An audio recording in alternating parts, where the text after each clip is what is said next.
C'est notre troisième participation, c'est le plus grand congrès d'oncologie en Europe. Nous sommes très contents parce que c'était plus qu'être exhibiteur. Nous avions différents speeches avec des oncologues qui nous ont commandé des tests à travers le monde entier.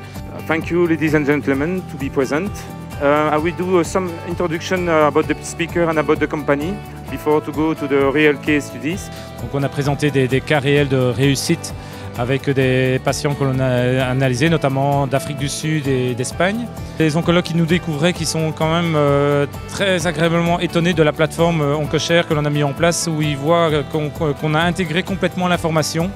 L'information qui provient de l'ADN, des protéines, jusqu'au choix des traitements, les essais cliniques.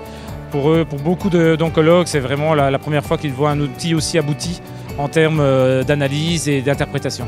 Au Liban, on recommande l'Oncodip dans plusieurs indications, surtout maintenant dans les cancers du sein qui sont par exemple triple négatifs et aussi dans les cancers de l'ovaire. Cette évaluation moléculaire va nous aider pour orienter et cibler nos traitements d'une façon plus exacte et avoir des résultats plus importants chez nos malades. Les oncologues sont vraiment très contents parce que maintenant on a trouvé une solution beaucoup plus complète parce qu'on ne voit pas que la partie de l'ADN et du séquençage et alors ça nous donne beaucoup plus de possibilités pour offrir aux patients, non seulement pour des traitements ciblés, sinon aussi pour voir la sensibilité et résistance aux chimiothérapies.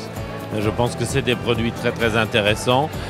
Il faut se rendre compte qu'on a de plus en plus de demandes de patients parce que les gens savent que ces tests existent et veulent pouvoir en profiter. Et je pense que c'est une aide supplémentaire. Ça peut nous donner une idée en plus dans la décision qu'on a à prendre pour les chimiothérapies. It's a really interesting project. So one of the important needs at the moment is biomarkers.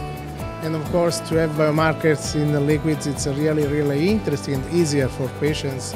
And we hope to have in the next future some interesting biomarker that we can easily have from our patients.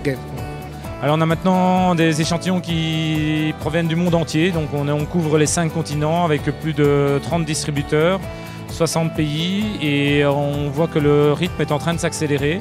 On a déjà plus de 3000 personnes sur la plateforme OncoShare, on va atteindre les 4000 ici à la fin du mois, et tout cela en 9 mois. Donc c'est vraiment une évolution fulgurante.